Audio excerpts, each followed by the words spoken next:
Un, deux, un, deux. Alors, on recommence Bezrat Hashem, on est dans le Pardes, et maintenant on va commencer la lettre B. Alors, ce qui va se passer maintenant dans les cours qui arrivent, c'est qu'on va examiner les lettres les unes après les autres. Et comme à son habitude, le Rama qui va ramener divers enseignements. Mais surtout, il va ramener des enseignements de ce fameux livre qui s'appelle le Sefer Atmuna. Le Sefer Atmuna, c'est un livre très particulier. Il y a un gros livre de Sholem là-dessus. Parce que c'est un livre évidemment qui est attribué à quelqu'un, mais on n'est pas sûr que ce soit lui. Et c'est l'un des premiers livres de Kabbale où on a un examen des lettres. D'accord? Et je vous montrerai des références pour comprendre un peu c'est quoi ce livre de Sefer Atmuna. En tout cas, le Ramak s'y réfère beaucoup. Donc aujourd'hui, Bezat Hashem, on va commencer la lettre bête. Alors, la lettre bête, quand même, j'espère que vous en souvenez, que c'est la lettre par laquelle la Torah elle commence, et que dans le fameux Zohar, au début du Bereshit, où vous vous rappelez, les lettres, elles vont défiler les unes après les autres, devant Kutcha Berichou, pour dire, moi, je veux que la Torah soit créée par moi, et on a commencé par la dernière lettre, vous vous rappelez qu'on a dit la dernière fois sur les alphabets à l'endroit et les alphabets à l'envers, et jusqu'à ce que ça arrive à la lettre bête, et évidemment, toutes les lettres, au fur et à mesure, elles sont éliminées pour des raisons, particulières. Chacune, on dit parce qu'elle correspond à un mot, parce qu'elle correspond à quelque chose, parce qu'elle elle s'associe mal, jusqu'à ce que ça arrive à la lettre bête, et c'est la lettre bête qui va avoir ce privilège d'être la première lettre de la Torah, d'où évidemment l'importance des lettres. Alors, Naatik Lachon Sefer Atmuna. Nous allons d'abord commencer par reproduire ce que dit le Sefer Atmuna dont je vous ai parlé. Vanira lanu bepirusho, et ce qui nous semble dans son explication. Pourquoi il dit ça? Parce que le Sefer Atmuna c'est pas clair. Donc Rambam dit voilà ce que moi j'ai compris du Sefer Atmuna. Bet Metsurata Osim de la forme de la lettre bête, c'est le schéma que vous avez le premier, on peut la considérer comme étant composée d'un dalet et un vav. D'accord? C'est-à-dire, vous formez un dalet et la barre du bas, c'est un vav. Très bien. Pourquoi? VI, et cette lettre-là, elle est bête. Netivot ha-chochma ilaha vetata. Donc les fameux sentiers de la chochma supérieure et inférieure. Vetsiura, et son dessin, sa figure, Mora Shne Midot, elle indique donc deux attributs, qui y beit les tiferet, parce qu'effectivement, vous avez compris que beit, c'est bait, c'est la maison, parce qu'elle est de la maison de Tiferet, Rotselomar, c'est-à-dire bet dino chez la Kadosh Baruchu, c'est-à-dire le tribunal du Saint béni soit-il, fin de citation du Sefer Atmuna, ce qui évidemment n'est pas très clair. Mais Kavanato ou Lomar, et ce qui veut donc nous dire ici, qui a bet romez de chorma, que bet, ça indique la chorma. Évidemment, j'espère que tout le monde le sait, on a dit que la Torah, elle commence par bet, et vous vous rappelez qu'on avait dit que Bereshit, ça veut dire avec la chorma, mais aussi on peut associer bet à chorma. Ve'ulam, mais toutefois, à remezba, ce que ça signifie, ou ce que ça indique, c'est que cette forme-là de bête qui est formée par un dalet et un vav, elle va former le mot doux. C'est quoi le mot doux? C'est deux. Duo. D'accord? C'est deux. C'est de l'araméen. Et c'est marqué dans la Gemara qu'effectivement, quand l'homme il était créé avec deux faces. Doux parsoufim. La fameuse histoire de Adam et Ève, ils sont dos à dos. Et ils ont, enfin, elle s'appelle pas encore Ève, admettons, en tout cas, il est dos à dos, il a un côté masculin et un côté féminin.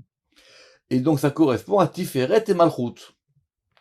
Chez Aleem Neema, et c'est pour ça que dans le Talmud, on a dit dans Brachot, d'où Partsufin Nivraou, ils ont été créés avec deux visages. D'ailleurs, on avait cette entrée de d'où Partsufin, si je me rappelle bien, dans Arkea Akinuin.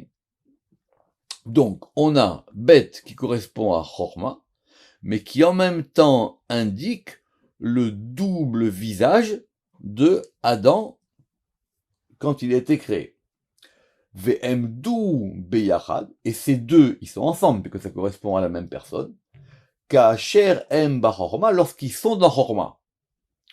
Ki az ta'alei bema'ala tatsela, parce que maintenant, elle monte dans ce degré du tsela. Alors c'est très important ce qu'il va dire le Ramak ici, qu'en même temps, on va faire des grandes révisions. Adam, il est créé homme et femme. Il a les deux. Ok. Il y a un épisode qui va s'appeler ce qu'on appelle la Nessira. Autrement dit, il va y avoir un découpage. Dans ce découpage, on va extraire le tsela, la côte. De cette côte, on va construire littéralement une femme. Et maintenant, ils vont être deux différents et face à face, comme va dire le Midrash, ils vont se marier, etc. Mais donc, avant qu'ils soient séparés, ils sont ensemble. Donc il y a un masculin et un féminin. Et une fois qu'on les sépare, c'est ce que le Ramak il explique dans le Pardes plusieurs fois, et une fois qu'ils sont séparés, ils sont maintenant deux. Alors donc il y a combien de femmes? Il y en a deux. Mais il y a combien d'hommes? Il y en a deux aussi. Parce que le premier n'est pas le même que le second. Le premier, il était masculin-féminin. Et le second, il est masculin séparé du féminin. Où il veut en venir le Ramak avec ça, évidemment, c'est pris du Zohar.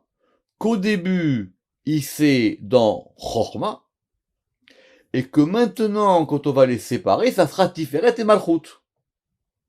C'est ce qu'il veut dire ici. I bema'ala tatsela she'aita bechorma. Donc c'est ce degré du tsela qui était dans Chorma. Et c'est le tsela vers Tiferet. Qui en l'archov qui mi'ut ayareach. Et on peut pas maintenant introduire le sujet de mi'ut ayareach. Alors évidemment, le Ramak, il espère que quand vous êtes arrivé à la porte 27, vous connaissez les portes précédentes. C'est quoi le mi'ut ayareach? On va prendre un peu de temps. Mi'ut ayareach, vous vous rappelez, c'est cette fameuse histoire que il y a eu la diminution de la lune, il y a une porte entière du Pardes qui s'appelle Sha'ar Mi'ut Ayareach. Et qu'est-ce qui s'est passé là-bas? C'est que le féminin et le masculin, représentés par le soleil et la lune, qui étaient donc auparavant côte à côte, ils sont maintenant un plus grand que l'autre. J'espère que tout le monde sait ça. D'accord. Cette fameuse diminution de la lune, de laquelle a découlé, d'après le Ramak, qu'au départ, il y avait donc Tiferet et Malchut côte à côte, face à face, en haut, et qu'à cause de ce mi'ut ayareach, la Malchut, elle est descendue. C'est pour ça qu'elle est en bas. Normalement, la dernière séphira, c'est pas Malchut, c'est Yesod. La place de Malchut, normalement, c'est en face de Tiferet. D'où la fameuse histoire de la lune et du soleil. Donc, qu'est-ce qui a marqué là-bas? Vaikar achat mitzalotav, et que donc Dieu, il a pris une de ses côtes, ou de ses côtés. Akol inyan echal, et là, Vaikar achat mitzalotav, donc il a pris une de ses côtes, ou beatzilutam bechorma. C'était au moment où les deux étaient émanés dans le degré de chorma. Chez Ayusham nichlalim kerat, parce que les deux étaient considérés comme un. Miyuchad, ensemble dans Adam. Qu'Adam, comme l'homme. Chez Aya Imisho, parce qu'il était avec sa femme, d'où Partsoufin. Donc il y a un degré, et ils étaient les deux ensemble. Vesham mi chorma, et après deux chorma, nitralku lishnishnaim, ils ont été donc divisés en deux. Venichnas babina, et c'est rentré dans la bina. Ve'evia elav, et elle l'a apporté vers lui. Ve'shamayu shene meorot agdolim, et c'est de là que sont venus les deux grands luminaires. Alors, c'est très intéressant parce que le Ramak, maintenant, il va mêler des sujets. Il dit pas toujours la même chose. Autrement dit, au départ, ils sont les deux ensemble. Dans une seule entité qui s'appelle Adam. Pourquoi ici Adam il est lié à Chorma? Parce que comme on a vu dans Tikkun HaZohar, que Adam c'est 45 et 45 c'est le Shemma et que Chorma c'est Koachma. Ça, le Ramak il va vite. Maintenant il veut comprendre à quoi ça correspond par rapport à cette histoire de Miyut Hayareach. À quel moment la lune va devenir plus petite? Donc ça veut dire qu'ils sont maintenant ensemble au départ côte à côte. Or s'ils sont côte à côte comme le soleil et la lune, ce sont donc deux entités séparées. Donc c'est forcément après qu'ils étaient plus hauts dans Adam, dans Chorma. Ve'achar kach haya miyut hayareach ki hu inyan bifnei atzmo. Et après il y a une diminution. Et ça, c'est un sujet à part. C'est très subtil ce que le Ramak fait là. C'est très très subtil. Parce que on aurait pu croire, nous, que Miyut Hayareach, c'est à partir du moment où ils sont séparés. Non, c'est pas encore ça. Il y a une étape de plus. D'accord. C'est une grande question, la vérité, dans Char, là-bas, à Miyut Hayareach, parce que l'Arizal, il pense pas du tout de la même manière. Mais bon, c'est un autre sujet. Si vous en souvenez, on avait parlé de ça à la fin de Char Miyut Hayareach. Ou les fiches doux Bachorma. Donc nous, le doux de départ, les deux, c'est un Chorma. C'est ce qui explique que quand on va déployer le Yud, qui est lié à Chorma, on va avoir Yud Vav Dalet. Tout le monde sait ça. On prend, parce qu'effectivement, la question se pose, c'est que normalement le Yud c'est Chorma. Pourquoi maintenant il nous dire ici que le Bet il est Chorma? Donc c'est facile, vous écrivez, c'est facile, vous écrivez un Yud, vous écrivez un Vav, et vous écrivez un Dalet. Donc maintenant, ce Yud Vav Dalet, il indique donc le déploiement du Yud. C'est ça qu'on appelle le Malé. Or, qu'est-ce qu'on voit de là? Alors, c'est expliqué longuement longuement, en tout cas bien expliqué dans la Hidrazuta. C'est quoi cette notion de déploiement? Le déploiement, c'est qu'on va faire sortir la force qui est dans la lettre. Évidemment, quand on prononce Yud Vav Dalet, nous. Mais au départ, qu'est-ce qu'on veut? On veut que la lettre Yud. Donc on a rajouté le Milouï. C'est quoi le Milouï? C'est Vav Dalet. Évidemment, le Vav Dalet, ça fait 6 et 4, 10, et donc on a 2 fois 10, ça fait 20. Donc le Milouï de Yud, il est 20. Autrement dit, quand le Yud, il se déploie, il se multiplie par 2. Mais donc, qu'est-ce qu'on apprend de là? Que le déploiement du Yud, il donne ce fameux principe de doux. Vav Dalet. Et ce qui veut dire ici, Velachen Milouï Yud Dalet Vav. Qui milouo ve'iburo chez Yud Yahorma. Ça veut dire que maintenant, ce dont le Yud il avait en lui, il le fait sortir. Donc ce qui sort de la Chorma, c'est ce degré de Vav Dalet, qui est indiqué dans la lettre Bet. Venetivotea. Et ça veut dire donc maintenant que les ramifications, les sentiers qui sortent de Chorma, ça correspond à ce principe des doux parsoufim.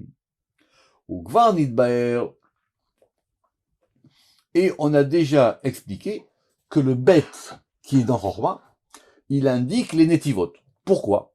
Comme il est marqué, bet netivot nitzava. C'est dans les Michelet, ça veut dire bet, évidemment, d'après le pshat, la maison. Netivot nitzava, elle est lative, elle est établie selon ses chemins. Mais évidemment, ici, on lit bet comme étant la lettre bet. Velachen siur bet remez les doux parsoufim. Et donc c'est pour ça que la figuration telle qu'on l'a ici écrite Dalet Vav, elle indique que le bet, il indique les doux parsoufim, chez M les mata, qui sont donc plus bas, et qui vont donc indiquer les deux sphirotes, c'est-à-dire les deux sphirotes de Dalet et Vav, qui sont quoi? Qui sont, comme on a dit, Tiferet et Malchut. C'est ce qu'il a voulu dire. Plus haut. Et donc, c'est pour ça que dans le Sefer Atmuna, dont le langage est quand même très ramassé, il a dit que c'était deux midot. Ou biarnu inyanze barucha beshar mutayarear. Effectivement, ça, on l'a expliqué dans la porte dans la porte Shir Mutayarear au chapitre 4. Continuons toujours dans l'analyse du Sefer Atmuna. Ou Mashe Amar, et ce qu'il a dit, que elle était Beit le Tiferet, c'était la maison pour Tiferet. Qu'est-ce qu'on veut dire? Akavana, qui a lève Netivot, que ces 32 chemins, qui sont les chemins de Horma, on les trouve aussi dans Tiferet. Mganket Batiferet, comme on l'a expliqué dans les portes précédentes. Où on l'a essayé dans les portes précédentes, en fin de compte, cette notion de lève, on a dit que les 32, on pouvait les trouver dans Horma et à chaque degré. Vechen Irmasbo à lève, et donc on peut aussi donner une allusion que ce lève, on le trouve dans le loulav. Pourquoi dans le loulav? Parce que loulav, ça s'écrit lamed vav, lamed bet. Parce que le tétragramme qui shem bet olé kavav, il vaut 26. D'accord? Et shesh ketzavot, et plus les 6 extrémités de Tiferet quand il se déploie, ça correspond donc à 32. Donc on a un moyen maintenant de passer de Tiferet au lèvres Netivot de Horma. Ça c'était pour comprendre l'aspect de Tiferet. Et de même, Velachen à Malchut, Igamken Beit, la Malchut aussi, elle est maison. Parce que la Malchut, elle est donc la maison de Tiferet, ça c'est connu. Pourquoi? Parce qu'elle est le lieu d'habitation de Tiferet, les Naeg Haolam, pour pouvoir diriger le monde, soit d'après le din, im la rachamim, soit d'après le din, soit d'après le rachamim. Im la rachamim. Ve'aklal olé. Donc, il ressort donc de tout ça. Ki ruchaniut abet.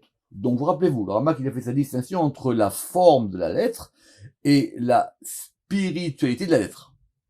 Donc, la ruchaniut de ce lettre bête, elle indique donc la horma avec ses 32 sentiers. Im la bet netivotea, qu'on va retrouver dans cette notion des 12 parsoufim.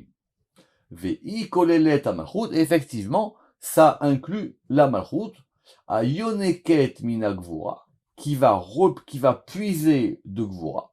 Pourquoi? Ki tokef adin sibat pegimata. Parce que c'est en fonction du din que la malchut, elle va être soit entachée, ou elle sera pleine. Et on comprend maintenant, ça veut dire quoi? Pleine ou entachée, ça veut dire comme la lune. Soit elle est pleine, soit elle est défaillante. Kanoda. Velachen Beshat Alevana. Et c'est pour ça que au moment où elle s'appelle Levana, rappelez-vous qu'il y a une différence entre Yarear et Levana. Yarear, si je me souviens, c'était uniquement la lune dans tous ses états, et Levana, c'est quand c'est la pleine lune, parce que là, elle est totalement blanche. Levana Mimshata Adkan. Fin d'explication. Deuxième explication. Yesh Mishipiresh ki abet I Malchut. Certains ont voulu dire que le bête, il était Malchut. Ou mipne, chez Nitiarda Bebaala. Et puisque maintenant, elle est unie à son mari, Nistayeru Ba Bet Zero Otav, c'est le deuxième schéma. D'accord? C'est le deuxième schéma. Ce deuxième schéma, il indique quoi? Il indique 2 bras. Bet zéro Otav, Shehapka Baem, par lesquels elle est enlacée. Ou plutôt par lequel elle l'enlace. Ou Bemsa, et lui il est au milieu de cette manière-là. Donc vous prenez le schéma, vous voyez bien que le bet en haut, il correspond à 0 à small, c'est-à-dire le bras gauche. Le trait d'en bas, 0 à yamin, le bras droit. La ligne à droite du bête, c'est le corps. Et elle enlace qui? Elle enlace Tiferet, qui est son époux. Vezeu besod siminik chachotam, c'est un verset dans le Cantique des Cantiques. Pose-moi comme un tampon. Et la suite du verset dit entre tes bras. chez Yishaer Tsurato Hakukaba, afin que son image à lui de Tiferet ou du Baal, elle reste gravée en lui. Et le Hoketz, on n'est pas parlé du Hoketz, c'est quoi le Hoketz? Le Hoketz, c'est la pointe. Et la pointe du bête, qui est la pointe en haut à gauche, j'espère que vous la voyez, d'accord? Et la pointe du bête, c'est un Yud, pour indiquer que ça provient de Rorma.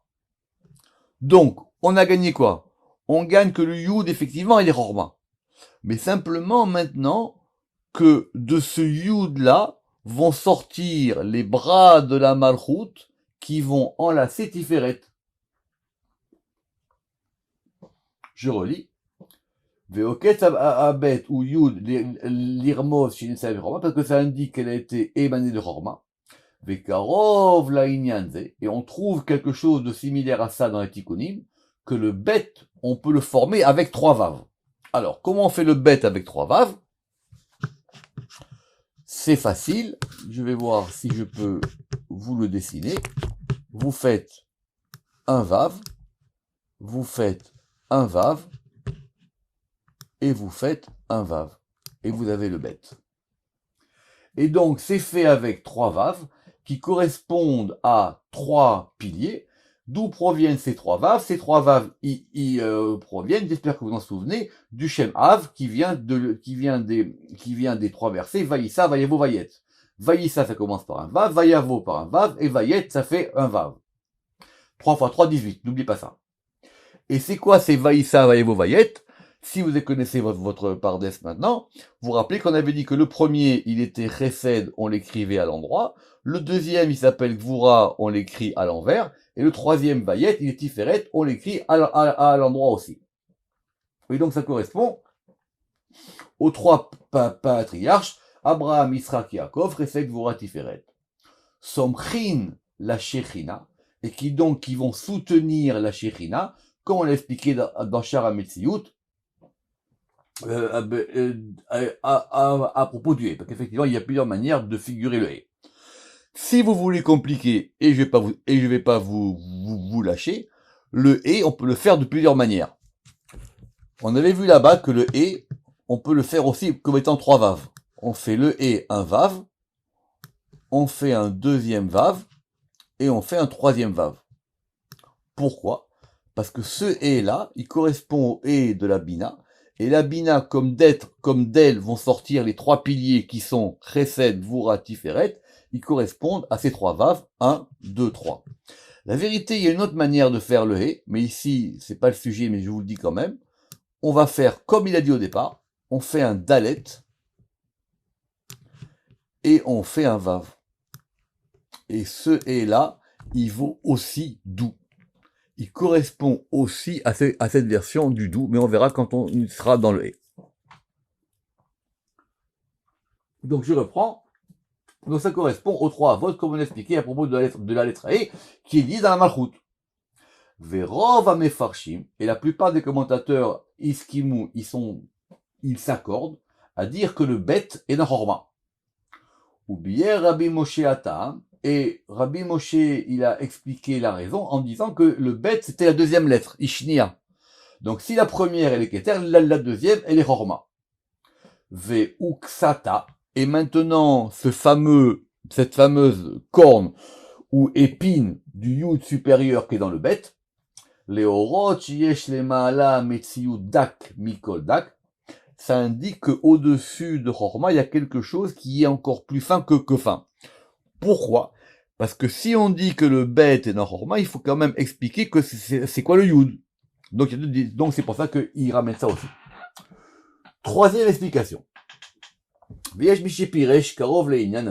certains ont expliqué quelque chose de similaire, à propos d'un autre sujet. Et voilà qu'est-ce qu'il y a marqué. Alors chaque fois que le Ramak nous dit Vézé les Shono, évidemment, il nous cite des livres que nous on connaît pas.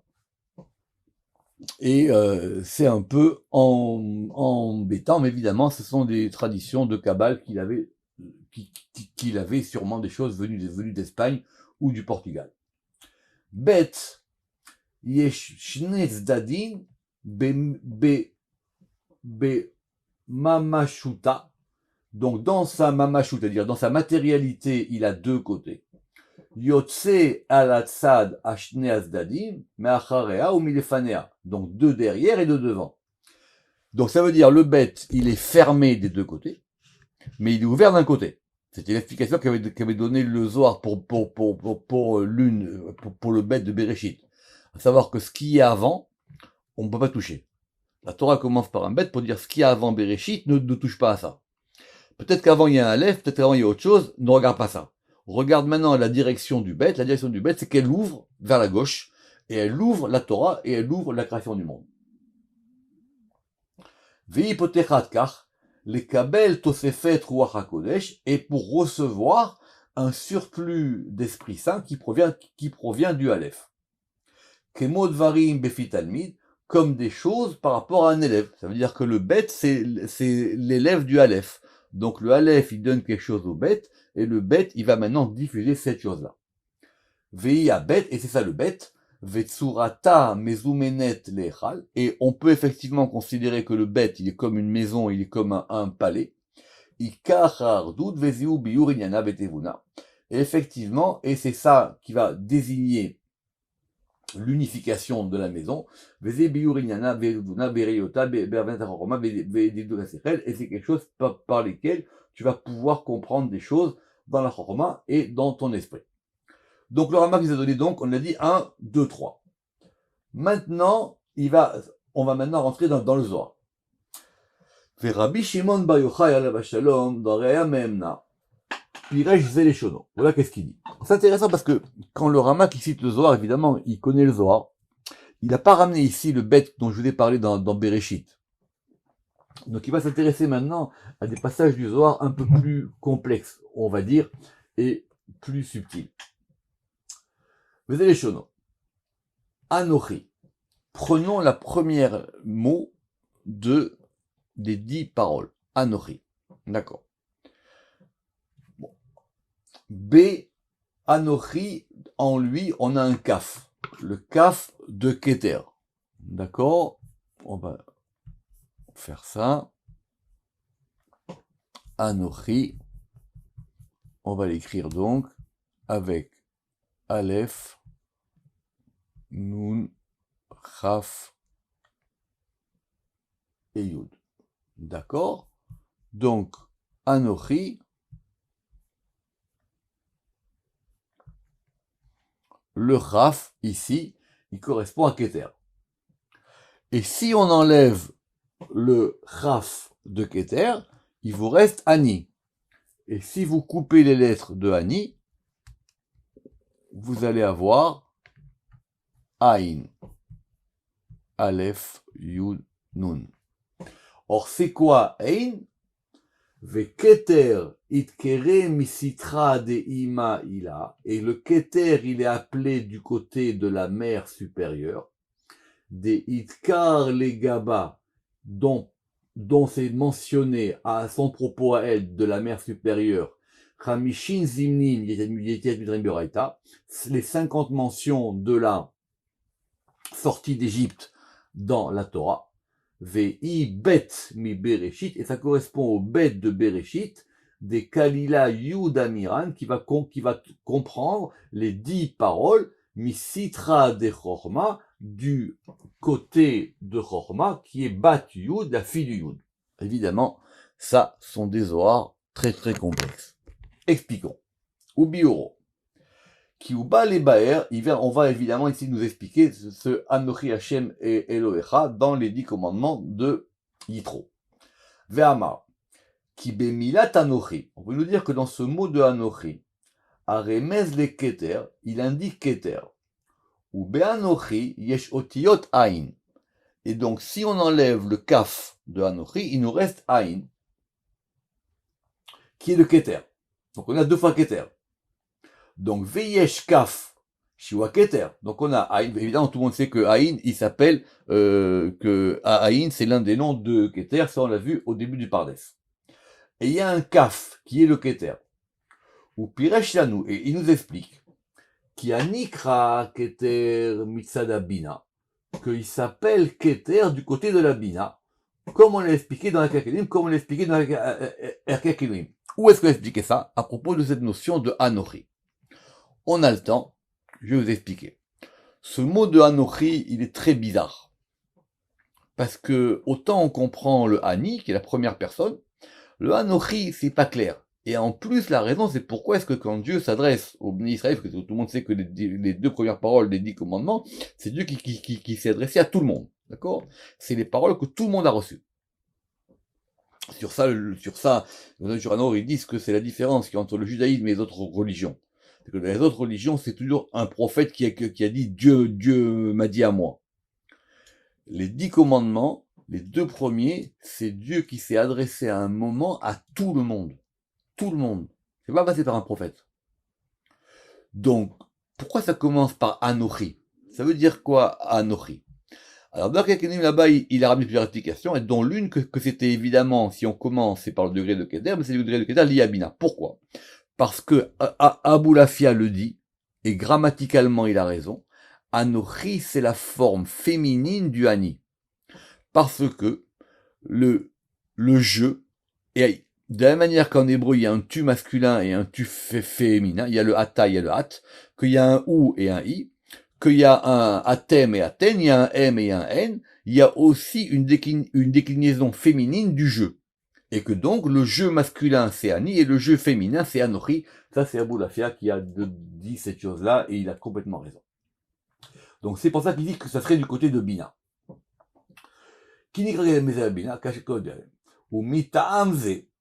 Et donc, c'est pour cette raison, chez Niskar, Sham, comment ça commence les 10 commandements? Anochi Hashem, je suis Hashem, ton Dieu, ton Elohim, qui t'est fait sortir d'Égypte. Pourquoi maintenant on nous parle de la sortie d'Égypte? Parce que la sortie d'Égypte, elle est liée à Bina. Kemo Shenoda, comme on sait, que la sortie d'Égypte, elle est mentionnée 50 fois dans la Torah. Et ça, on l'a vu au début de Shar Hashiarim, Torah, et donc c'est pour nous indiquer que la Bina, elle est liée à ce degré du Noun, et le Noun correspond aux 50 portes de la Bina, comme nous l'avons expliqué dans la porte Noun Shiarim, c'est ce que je viens de vous expliquer. Et maintenant, de plus, le Bet, il est lié au Bet de Bereshit. Kavanat Arichut Azeh. Et donc, pourquoi est-ce que il dit, ce Zohar-là, il est un peu long? Pourquoi il nous dit plusieurs choses à la fois? Les Va'er, c'est pour nous expliquer Nitralku et Serdivrot. Comment est-ce que les 10, ce qu'on appelle les 10 commandements, en tout cas les 10 paroles, elles se divisent en deux. Chamesh Be, Rishona, les 5 premières dans un et les 5 secondes dans un et. C'est-à-dire les 5 premières dans Bina et les 5 autres dans la Malchut. I, Mitzad et Serdivrot, et donc, et tout ça, ce sont les 10 paroles qui vont partir dans deux et, mais qui proviennent de Horma. Asher Bachorma, Anishpaot et la Bina, qui vont donc maintenant s'influer dans la Bina. Et c'est pour ça qu'on a dit que c'est quoi Bet? C'est Bat Yud. Le Bet, c'est la fille du Yud. Eh oui. Bet, la lettre Bet, Bait, c'est la fille du Yud. C'est-à-dire, c'est la Bina, qui est la fille d'ici de Horma. À tel point qu'il y a un verset très connu dans Michelet, Bechorma Yibane Bait.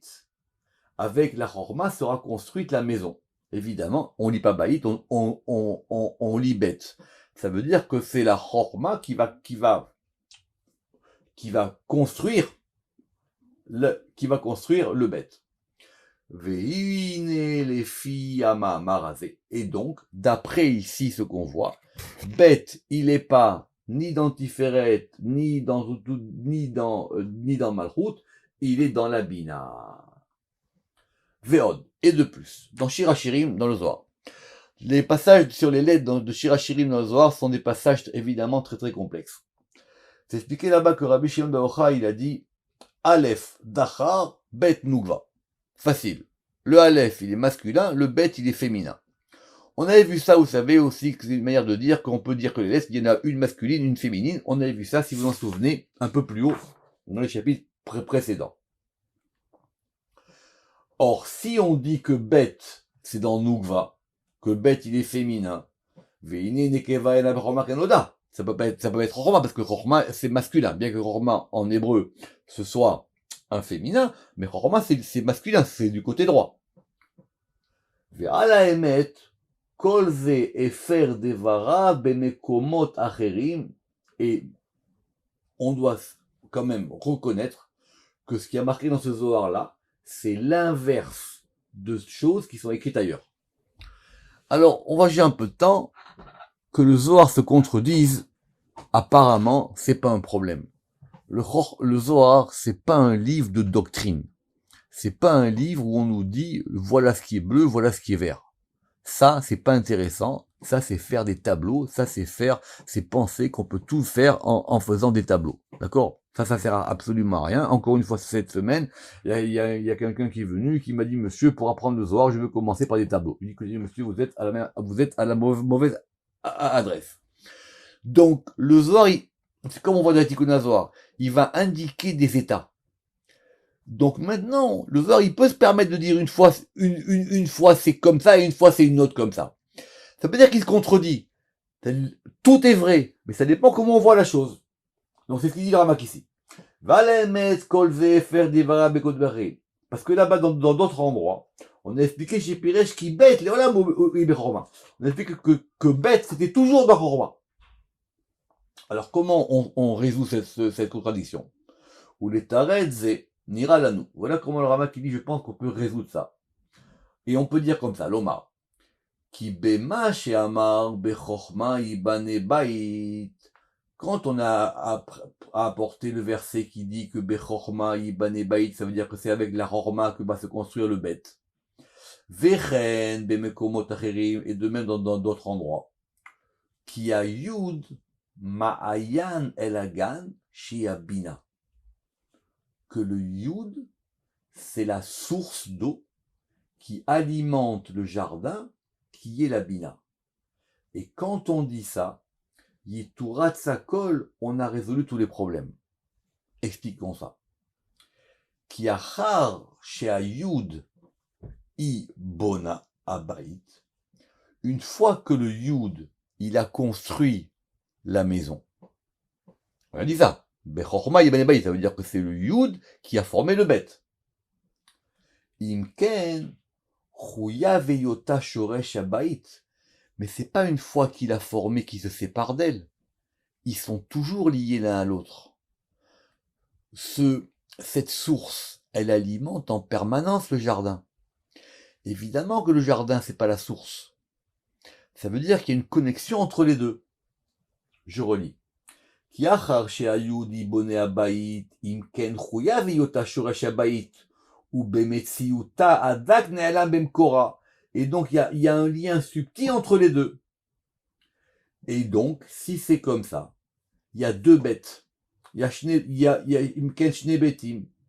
Le bête na'elema bechorma. Il y a un bête caché dans chorma. Et il y a un bête dévoilé dans la bina. Et veyesh od. Et il y a encore un autre bête qui est le petit bête. Vous vous rappelez la différence que j'ai donné la fois entre les grandes lettres et les petites lettres. Et lui, c'est la malchoute. Et comme ça, on a tout résolu.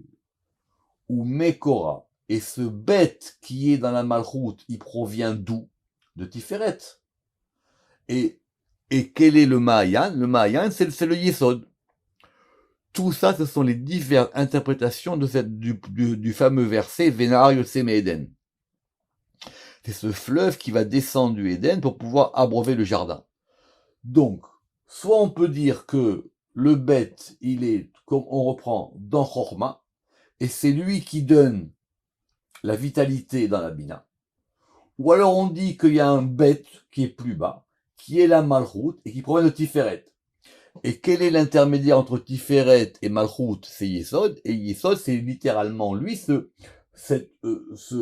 Mahayan, cette source qui va se déployer. Et c'est comme ça que c'est expliqué dans les paroles de Rabbi Shimon bar Yochai alav shalom dans le Zohar. Voilà pour la lettre bête. Baruch Adonai Le'olam. Amen ve Amen.